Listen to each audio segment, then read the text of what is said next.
تاریخ کے حوالہ سے اسی مہینہ کے اندر اسلام کی اور کفر کی ایک بہت بڑی جنگ احد ہوئی،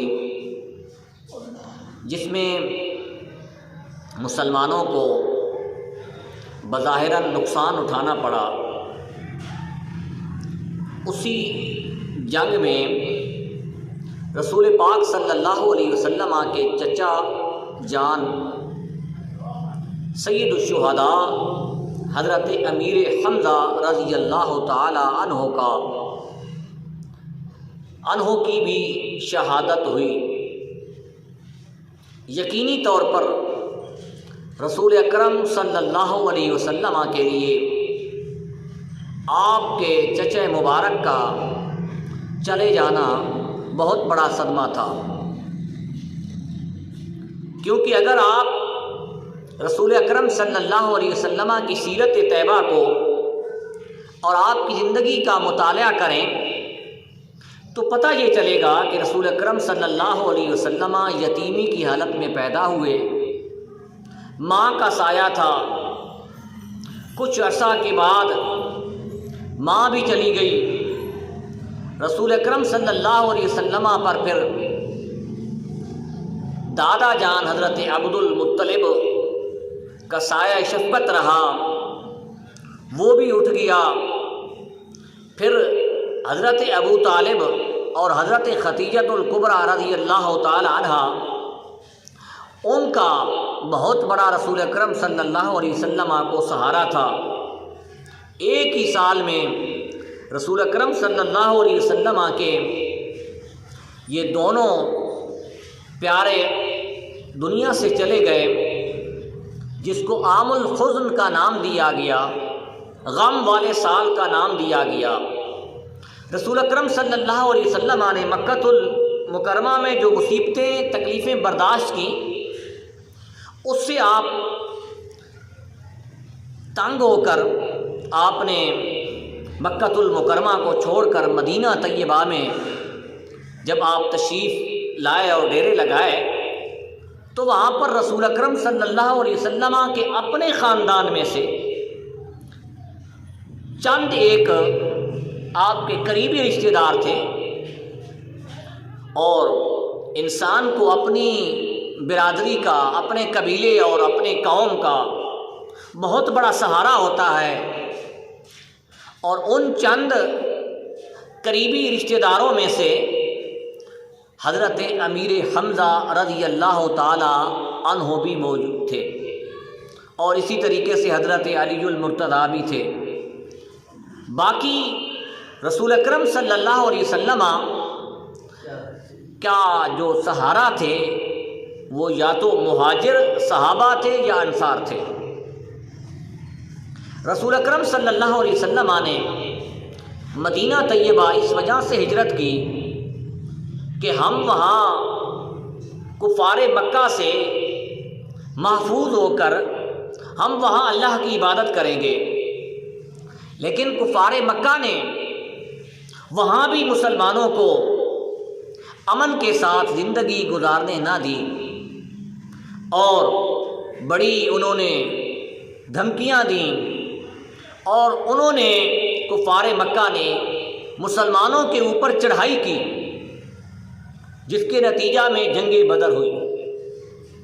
اور جنگ بدر کا واقعہ ہم ماہ رمضان میں کچھ بیان کر چکے ہیں کہ جنگ بدر میں مسلمانوں کی تعداد 313 تھی، بہت تھوڑی تعداد تھی، اور تلواریں بھی نہیں تھیں، 2 گھوڑے تھے، 70 اونٹ تھے۔ دوسری طرف کفار مکہ کے پاس بڑا لاؤ لشکر تھا۔ جنگ بدر میں جو سب سے اہم کردار ادا کرنے والے ہیں اور جو سب سے بہادری سے زیادہ لڑنے والے تھے، ان میں سے ایک حضرت امیر حمزہ رضی اللہ تعالی عنہ بھی تھے۔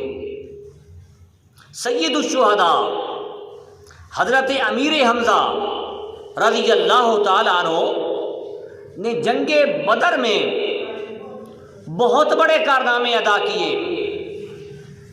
جب کفار مکہ نے یہ کہا کہ ہمارے مقابلے کا، ہماری ٹکر کا اور ہمارے مد مقابل کوئی ایسا سردار بھیجو، بڑا شخص بھیجو، رسول اکرم صلی اللہ علیہ وسلم نے حضرت علی بن ابی طالب کو اور حضرت امیر حمزہ رضی اللہ تعالیٰ عنہ کو بھیجا۔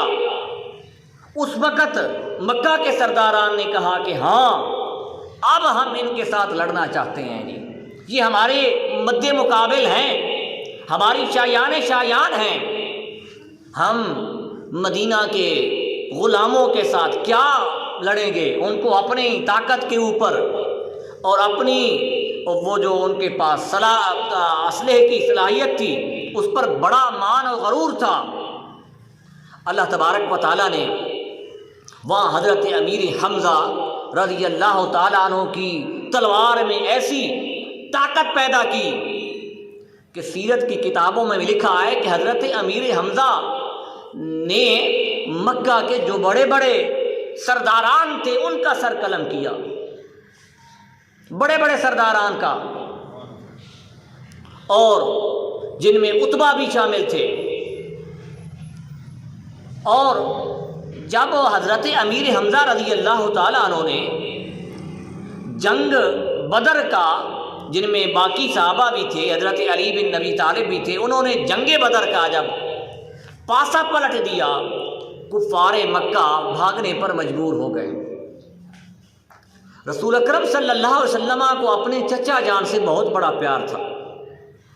رسول اکرم صلی اللہ علیہ وسلم نے اس کو امّے جان کہا کہ یہ میرے چچا میری جان ہیں، جان کیوں نہ ہو۔ میں نے آپ کو پیچھے سیاق و سباق بیان کیا ہے کہ رسول اکرم صلی اللہ علیہ وسلم کا مدینہ طیبہ میں جو قریبی رشتہ دار تھے ان میں ایک حضرت امیر حمزہ بھی تھے جی۔ حضرت امیر حمزہ رضی اللہ تعالیٰ عنہ کہ اسلام لانے کا واقعہ آپ نے نہیں سنا ہوگا، کیونکہ حضرت امیر حمزہ کا جو تذکرہ ہے وہ ہم بہت کم کرتے ہیں، بہت تھوڑا کرتے ہیں، جبکہ رسول اکرم صلی اللہ علیہ وسلم نے حضرت امیر حمزہ کی جب شہادت ہوئی جنگ احد میں تو رسول اکرم صلی اللہ علیہ وسلم نے کیا فرمایا؟ سید الشہداء، امیر حمزہ شہیدوں کے سردار ہیں۔ قیامت والے دن شہیدوں کی جو قیادت کرنے والے ہیں وہ حضرت امیر حمزہ رضی اللہ تعالیٰ عنہ ہوں گے۔ تو سید الشہداء کا تذکرہ ہمیں کیوں نہ کرنا چاہیے؟ جب ہم باقی شہیدان اسلام کو ذکر کرتے ہیں تو سید الشہداء کا ذکر بھی ہونا چاہیے۔ حضرت امیر حمزہ کی یوم شہادت 15 شوال المکرم کو منایا جاتا ہے۔ 15 شوال کو آپ کی شہادت کا دن ہے۔ حضرت امیر حمزہ رضی اللہ تعالیٰ عنہ کو رسول اکرم صلی اللہ علیہ وسلم کے ساتھ بڑا پیار تھا، اور یہ رشتہ میں تو آپ کے چچا تھے لیکن آپ کی ہم عمر بھی تھے، آپ سے صرف 4 سال یہ عمر میں بڑے تھے۔ تو رشتہ ایک اپنی جگہ پر ہے، لیکن کسی بندے کا یا کسی شخص کا کسی دوسرے کے ساتھ ہم عمر کا ہونے کا جو تعلق ہوتا ہے وہ بڑا، اس میں پیار محبت اور انس ہوتا ہے۔ یہ ایک طرف تو رشتے داری تھی، سگے چچا تھے، دوسری طرف یہ تھا کہ رسول اکرم صلی اللہ علیہ وسلم کے ہم عمر تھے جی۔ صاف ظاہر ہے کہ بچپن میں رسول اکرم صلی اللہ علیہ وسلم کے ساتھ کھیلتے رہے ہوں گے، جوانی میں بھی اکٹھے رہے ہوں گے، تو یہ جو تعلق ہوتا ہے ہم عمر ہونے کا، جس کو بچپن کی دوستی بھی کہا جاتا ہے، یہ بڑا گہرا تعلق ہوتا ہے۔ اور دوسری طرف حضرت امیر حمزہ رضی اللہ تعالیٰ عنہ رسول اکرم صلی اللہ علیہ وسلم کے ان صحابہ میں بھی شامل تھے جن کو ہر وقت رسول اکرم صلی اللہ علیہ وسلم کی فکر لاحق ہوتی کہ کوئی آپ کو تکلیف نہ پہنچائے۔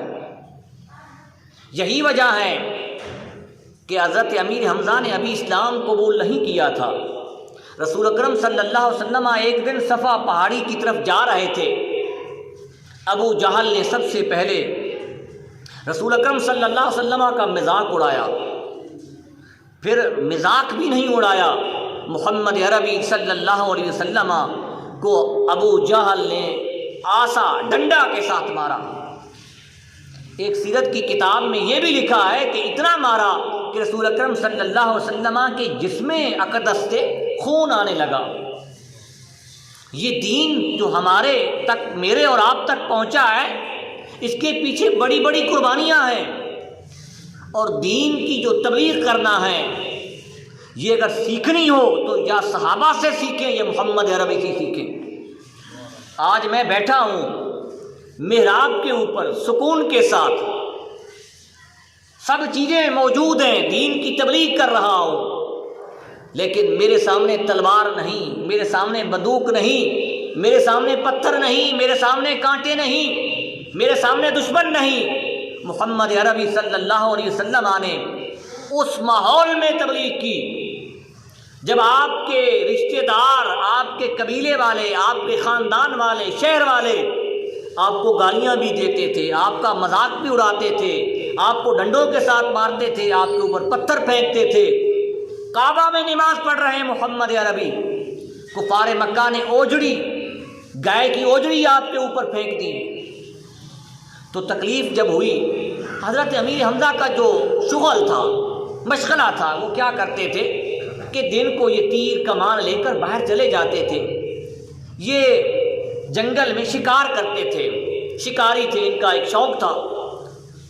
یہ اس دن جس دن ابو جہل نے رسول اکرم صلی اللہ علیہ وسلم کو مارا، حضرت امیر حمزہ باہر گئے ہوئے تھے، واپس آئے تو حضرت عبداللہ بن جدعان جنہوں نے اسلام بعد میں قبول کیا، انہوں نے کہا کہ امیر حمزہ آج تمہارے بھتیجے کو ابو جہل نے بہت بڑا مارا ہے، صرف مارا بھی نہیں، اس کی توہین بھی کی، اس کا مذاق بھی اڑایا ہے۔ حضرت امیر حمزہ ابھی شکار سے آئے، گھر نہیں گئے، راستے میں بتا دیا، ادھر سے فکر لاحق ہوئی اور گئے۔ سرداران مکہ جو تھے وہ حرم کعبہ میں باتیں کر رہے تھے، وہاں ابو جہل کا پتہ کیا اور تلاش کرتے کرتے ابو جہل کو تلاش کر لیا، اور ابو جہل کو کہا کہ آج تم نے میرے بھتیجے محمد عربی کو تم نے مارا ہے، کس وجہ سے؟ کہ اس نے اپنا ایک دین، نئے دین ہونے کا اعلان کیا ہے، وہ اپنے آپ کو رسول کہتا ہے۔ ابو جہل سن لے، اگر تو اس کو اس وجہ سے مارتا ہے کہ اس نے دین کا اعلان کر دیا ہے، تو سن لے آج میں نے محمد عربی کا دین قبول کر لیا ہے، آج میں اس کے دین پر ہوں۔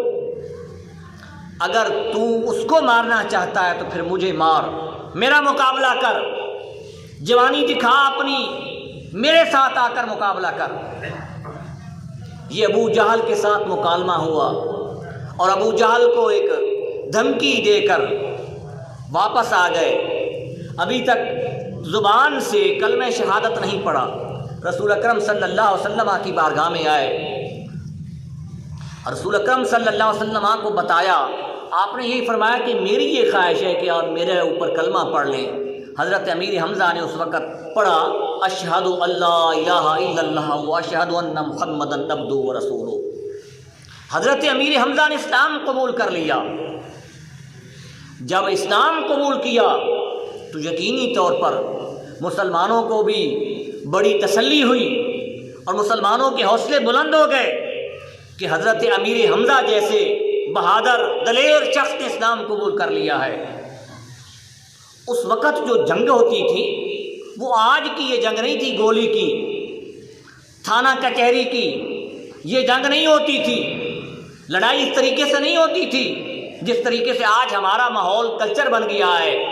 کسی کو مارنا ہے یا تو تھانہ کچہری میں اس کو لے کر جائیں، کسی دوسرے سے مروا دیں، یا پھر یہ ہے کہ اس کو گولی خود مار دیں۔ وہاں اس وقت تلواروں کے ذریعے سے، اور تلوار کے ساتھ جو لڑائی ہوتی ہے یہ طاقت کے بل بوتے پر ہوتی ہے کہ کتنا کس شخص میں طاقت ہے اور دوسری کی تلوار کو روکنا۔ اور پھر اس وقت یہ بھی تھا کہ عرب کے جو لوگ تھے وہ چھپ کر کسی کو مارنے کو بہت معیوب سمجھتے تھے۔ وہ کہتے تھے کہ ہمارا جو دشمن ہے ہم اس کو خود ماریں، کسی دوسرے سے کہہ کر نہیں مرواتے تھے، وہ اپنی شان کے توہین سمجھتے تھے۔ حضرت امیر حمزہ رضی اللہ تعالیٰ عنہ نے جب اسلام قبول کیا، کفار مکہ کو یہ جب خبر پہنچی تو ان میں سے کچھ کفار نے کہا کہ اب تم اسلام کو نہیں روک سکتے۔ اس کی وجہ یہ ہے کہ امیر حمزہ جیسے دلیر شخص نے اب اسلام قبول کر لیا ہے، اب تم کیسے اس کا مقابلہ کرو گے؟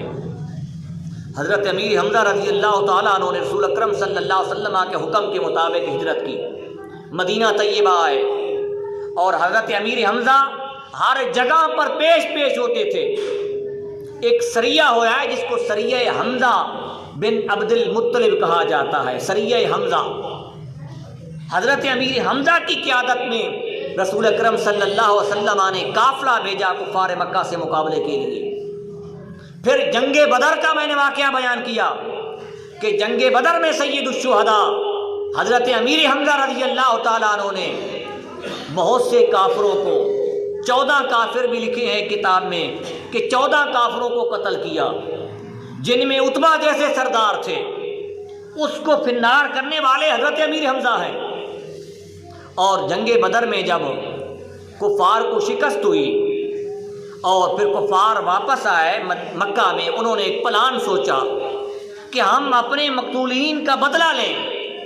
انہوں نے بدلہ لینے کے لیے جنگ احد کی تیاری کی، جن میں حضرت ہند جنہوں نے اب بعد میں اسلام قبول کیا، ان کے اسلام کا واقعہ بھی میں بیان کرتا ہوں۔ انہوں نے اپنے غلام تھے جن کا نام حضرت وحشی تھا، انہوں نے بھی بعد میں اسلام قبول کر لیا۔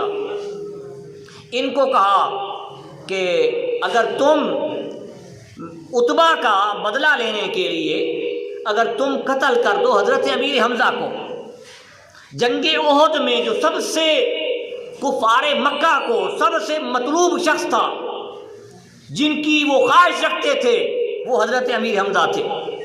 کہ دوسرے انداز میں جنگ احد میں جس سے ان کو ڈر تھا، ان میں ایک حضرت امیر حمزہ بھی تھے۔ وہ یہ سمجھتے تھے کہ اگر حضرت امیر حمزہ کو ہم نعوذ باللہ شہید کر دیتے ہیں، قتل کر دیتے ہیں، تو ہم جنگ جیت جائیں گے جی۔ وحشی کے ذمہ ڈیوٹی لگائی کہ میں تمہیں آزاد کر دوں گی۔ وہ غلامی کی زندگی بسر کر رہا تھا۔ حضرت امیر حمزہ جنگ احد میں لڑتے رہے، اور جنگ احد میں حضرت امیر حمزہ کے سامنے آ کر کوئی بھی کافر ٹک نہیں رہا تھا، اس کو مار دیتے تھے۔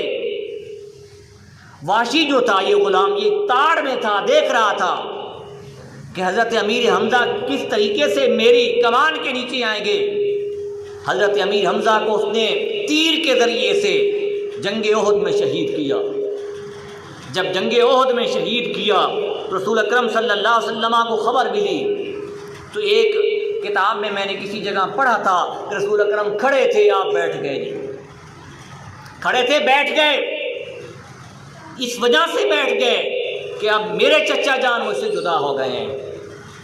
پھر آپ حیران رہ جائیں گے، کفار مکہ جو اس وقت زمانہ جاہلیت تھا، وہ اپنے دشمن سے جو انتقام بدلہ لیتے تھے وہ بھی عجیب و غریب تھا۔ اس زمانے کے انتقام کی ایک یہ ان کے اندر آگ جو کھولتی تھی، اس کا ایک طریقہ یہ بھی تھا کہ اپنے دشمن کے سینہ کو نعوذ باللہ وہ چاک کرتے تھے اور کلیجہ نکال کر دانتوں میں چباتے تھے جی۔ اور حضرت ہند نے حضرت امیر حمزہ رضی اللہ تعالیٰ عنہ کا جب سینہ مبارک چاک کیا نا جی، تو کتابوں میں لکھا ہے کہ اللہ تبارک و تعالیٰ کا جو آسمان تھا وہ بھی ہل گیا جی، اور اس نے دانتوں کے ساتھ چبایا جی۔ رسول اکرم صلی اللہ علیہ وسلم کو بہت بڑا صدمہ ہوا۔ ایک طرف جنگ احد کے 70 مقتولین تھے، 70 شہداء تھے، دوسری طرف امیر حمزہ آپ کے چچا جان کا لاش مبارک پڑا تھا۔ نبی کریم صلی اللہ علیہ وسلم نے اس دن کیا القاب دیا، کیا لقب دیا حضرت امیر حمزہ کو؟ سید الشہداء، آپ شہداء کے سردار ہیں۔ ہم شہید کربلا کا بھی ذکر کرتے ہیں، ان کا بھی کرنا چاہیے، لیکن جو شہیدوں کے سردار ہیں حضرت امیر حمزہ، اس کا ذکر کرنا چاہیے نہیں۔ اور حضرت امیر حمزہ رضی اللہ تعالیٰ عنہ کی شان اور مرتبہ آپ سن کر حیران رہ جائیں گے۔ رسول اکرم صلی اللہ علیہ وسلم نے 70 مرتبہ حضرت امیر حمزہ کا جنازہ پڑھا ہے، 70 مرتبہ۔ ایک مرتبہ محمد عربی ہاتھ اٹھا دیں، اللہ تبارک و تعالیٰ بخش دیتا ہے۔ جس کے لیے 70 مرتبہ محمد عربی نے نماز جنازہ میں دعا کی ہے، اس کی شان کیا ہوگی؟ یہ بخشش و مغفرت کے لیے نہیں تھا، یہ صرف اور صرف حضرت امیر حمزہ کی شان اور رفعت کو بیان کرنے کے لیے تھا۔ رسول اکرم صلی اللہ علیہ وسلم نے ایک موقع پر کہا کہ میرے لیے اس دنیا میں جو سب سے بڑا صدمہ ہے، جو سب سے بڑی مصیبت و تکلیف پہنچی ہے، وہ حضرت امیر حمزہ کی شہادت ہے۔ حضرت امیر حمزہ کی شہادت سے آپ کو بہت تکلیف پہنچی، اور پھر آپ نے حضرت صفیہ جو آپ کی پھوپھی جان تھی اس کو فرمایا کہ پھوپھی جان، حضرت امیر حمزہ ہم سے جدا ہو گئے ہیں، لیکن میں آپ کو بتا دوں کہ اللہ تبارک و تعالیٰ نے لوح کے اوپر حضرت امیر حمزہ کا نام کیا لکھا ہے؟ فرمایا اللہ نے آسمان کے اوپر لکھ دیا ہے، حمزہ تو عبد المطلب واسد اللہ واسد رسولہ، اسد اللہ واسد رسولہ۔ فرمایا کہ آسمان پر لکھا ہوا ہے کہ حضرت امیر حمزہ اللہ کے بھی شیر ہیں، رسول کے بھی شیر ہیں۔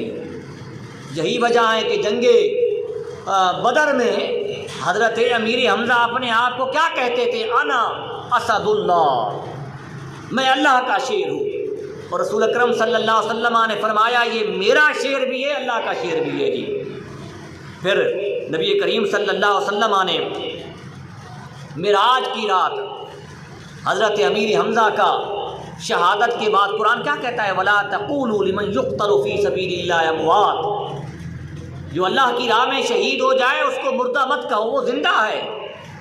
رسول اکرم صلی اللہ علیہ وسلم نے معراج کی رات دیکھا کہ حضرت امیر حمزہ جنت کے ایک درخت کے ساتھ ٹیک لگائے ہوئے بیٹھے ہیں، ایک درخت کے ساتھ۔ یہ حضرت امیر حمزہ رضی اللہ تعالیٰ عنہ کی شہادت ہے۔ پھر رسول اکرم صلی اللہ علیہ وسلم، دنیا میں کوئی ایسا آپ کو مثالی رسول نہیں ملے گا جو اپنے بدترین سے بدترین دشمن کو بھی معاف کر دے۔ حضرت امیر حمزہ کی جو شہید کرنے والے تھے وہ حضرت واشی تھے اور حضرت ہند تھی، یہ عورت تھی۔ یہ دونوں جو اہم تھے، ان دونوں نے رسول اکرم صلی اللہ علیہ وسلم کے زمانے میں آپ کے ہوتے ہوئے اسلام قبول کیا۔ اور جب مکہ فتح ہو گیا، مکہ فتح ہونے کے بعد یہ دونوں مکہ سے چلے گئے جی، اور ان کو یہ بتایا گیا کہ اب تمہارے لیے دنیا کے اوپر تمہارے لیے کوئی گنجائش نہیں، کیونکہ تم نے رسول اکرم صلی اللہ علیہ وسلم کے سگے چچا جان حضرت امیر حمزہ کو شہید کیا ہے۔ ایک جھرمٹ میں، ایک ہجوم میں حضرت ہند نے اپنے چہرے کے اوپر کپڑا لٹکایا ہوا تھا جی، اور اپنے آپ کو چھپا کر محمد عربی صلی اللہ علیہ وسلم کی بارگاہ میں حاضر ہوئی اسلام قبول کرنے کے لیے۔ رسول اکرم صلی اللہ علیہ وسلم فوراً پہچان گئے جی، اور آپ نے اس کو کلمہ بھی پڑھایا اور کہا کہ جب میں تجھ کو دیکھتا ہوں میرے سامنے اپنے چچا جان کی تصویر آ جاتی ہے جی۔ اسی طریقے سے حضرت واشی نے جب اسلام قبول کیا، حضرت واشی غلام تھے، انہوں نے جب اسلام قبول کیا تو حضرت واشی کو رسول اکرم صلی اللہ علیہ وسلم نے یہ فرمایا کہ واشی میری آنکھوں کے سامنے نہ آیا کریں، اب تو نے اسلام قبول کر لیا ہے، میں نے تجھے دل کے ساتھ معاف کر دیا ہے، اللہ تجھے معاف کرے گا، لیکن جب تو میرے سامنے آتا ہے، میرے سامنے میرے چچا کی تصویر آ جاتی ہے، میری آنکھوں میں آنسو آ جاتے ہیں۔ رسول اکرم صلی اللہ علیہ وسلم پوری زندگی جو بقیہ آپ کی زندگی مبارک تھی، آپ نے اپنے چچا جان حضرت امیر حمزہ کو نہیں بھولا، حضرت امیر حمزہ کو یاد کرتے رہے اور صرف یہی کہا یارو دنیا میں بتائیں اتنا کون سا منصف ہے، اتنا کون سا شخص ہے جس کا اتنا بڑا دل ہو کہ اپنے چچا جان کے سگے دشمنوں کو معاف کر دے اور اس کو یہ کہے کہ صرف میری آنکھوں کے سامنے نہ ہو جی۔ بتائیں ہمیں کوئی گالی دے ہم ان سے بات نہیں کرتے، ہمیں کوئی تکلیف پہنچا دے ہم اس کو اینٹ کا جواب پتھر سے دیتے ہیں، ہمیں کوئی گولی ہمارے کسی عزیز کو مار دے ہم اس کا انتقام لیتے ہیں۔ محمد عربی صلی اللہ علیہ وسلم نے کیسا انتقام لیا، کہا کہ اسلام قبول کر لو میرا یہی انتقام ہے جی۔ رسول اکرم صلی اللہ علیہ وسلم عملی نمونہ تھے۔ قرآن کیا کہتا ہے والکاظمین الغیظ والعافین عن الناس، کہ غصہ کو پی جاؤ اور لوگوں کو معاف کر دو۔ نبی کریم صلی اللہ علیہ وسلم نے